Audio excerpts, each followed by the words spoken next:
घर में, प्रत्येक घर में महीने में 2 महीने में एक बार तो तुम धूप छोड़ी दिया करो, या यज्ञ करी लिया करो। एक थोड़ा सा यज्ञ पूजन, थोड़ी सी कंडा जलाया, गोबरी जलाई, ये सब कर लिया, छोड़ दिया। भगवान के नाम के छोड़ दो, जरूरी नहीं है कि तुम्हें कुछ मांगना ही है, उसलिए छोड़ो भगवान का, प्रभु शिव कहकर ही छोड़ दो, नारायण कहकर ही छोड़ दो, राम कहकर ही छोड़ दो, कृष्ण कहकर ही छोड़ दो, उसको दे दो आप।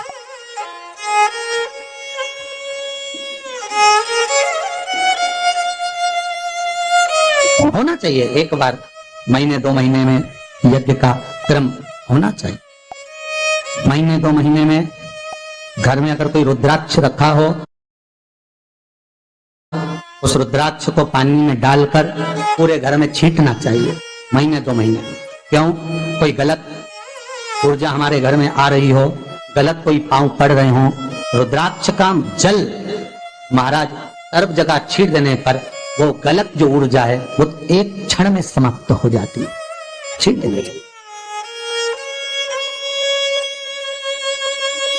रुद्राक्ष नहीं हो तो शंख का जल छींटो। हमारे यहाँ तो आज भी हिंदू धर्म में नियम है, आरती के बाद शंख का पानी जल छींटा जाता है।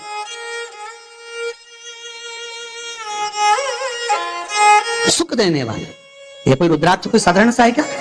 बेलपत्री का पेड़, वृक्ष माता जगत जननी जगदम्बा के नयन अश्रु से प्रकट हुआ। शमी का वृक्ष भगवान महेश और उमा, आपको महेश की कथा कही थी बार पहले, उन्हीं के क्रम में ये माहेश्वरी वंश आगे बढ़ा। भगवान महेश और उमा के दोनों के मिलन से शमी का वृक्ष उत्पन्न हुआ, दोनों के मिलन से। और भगवान शंकर के नयन अश्रु से रुद्राक्ष का वृक्ष उत्पन्न। देखो ये साधारण नहीं होते रुद्राक्ष। शंकर भगवान का ये एक स्वरूप है रुद्राक्ष, शिव का एक प्रतिबिंब है रुद्राक्ष, एक प्रतिबिंब।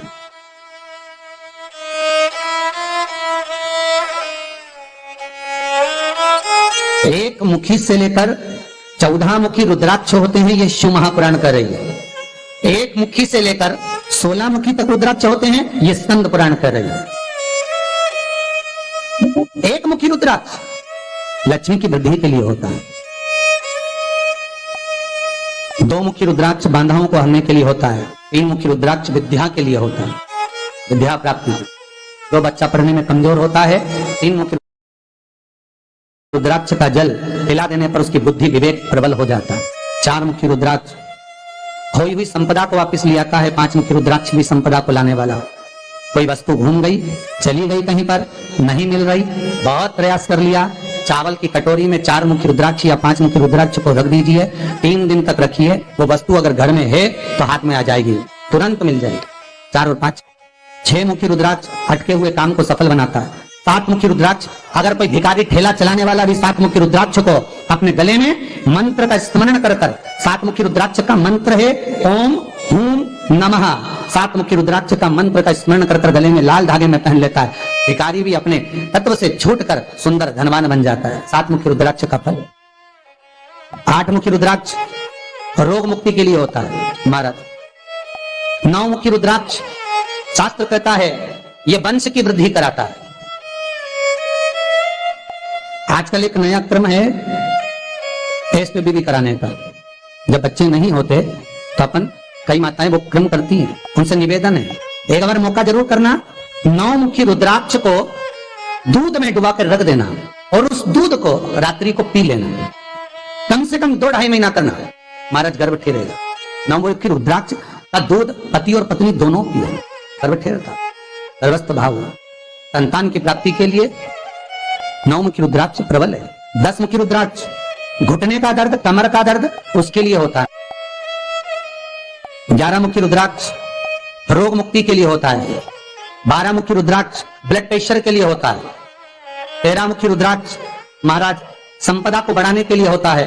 और 14 मुखी रुद्राक्ष वैभव के लिए होता है। ऐसे 1 मुखी से लेकर 14 मुखी रुद्राक्ष होते हैं जो शंकर भगवान ने व्याख्यान वर्णन स्वयं तुमरुका जी के सामने किया। जिस समय शिव महापुराण विराम दे रहे हैं तुमरुका जी, भगवान शंकर ने अपने गले की माला निकालकर रुद्राक्ष की तुमरुका जी को दी। जब तुमरुका जी के गले में माला पहनी तो तुमरुका जी ने पूछा, इस रुद्राक्ष में क्या लाभ है, इस रुद्राक्ष का क्या फल है, आप मुझे वर्णन करें। शिव महापुराण की विद्धेश्वर संहिता में यह सब वर्णन लिखा है। और अगर आप कहें कि गुरुजी हमको मंत्र भी बताओ इसके, तो आप गीता प्रेस गोरखपुर की शिव महापुराण को लाओ और उसमें विद्धेश्वर संहिता को निकालो, और उस विद्धेश्वर संहिता में रुद्राक्ष का एक एक मंत्र लिखा हुआ है 14 मुखी तक, कि कौन सा रुद्राक्ष का क्या मंत्र है, उसका कैसे नाम जपना है, कैसे स्मरण करना। श्रीमद वल्लभाचार्य जी ने एक पुस्तक लिखी है जिसका नाम है जल भेद। कौन सी पुस्तक है, जम के पढ़ लो, जल भेद। पूरी किताब पढ़ना, उस किताब का एक सार मिलेगा जो यहां से वर्णन किया जा रहा है। जल भेद किताब श्रीमद वल्लभाचार्य जी ने लिखी। पुष्टि मार्ग की इस किताब में श्रीमद वल्लभाचार्य जी लिखते हैं, कुएं का जल, बावड़ी का जल, तालाब का जल, खड्डे का जल, बारिश का जल, हापसी का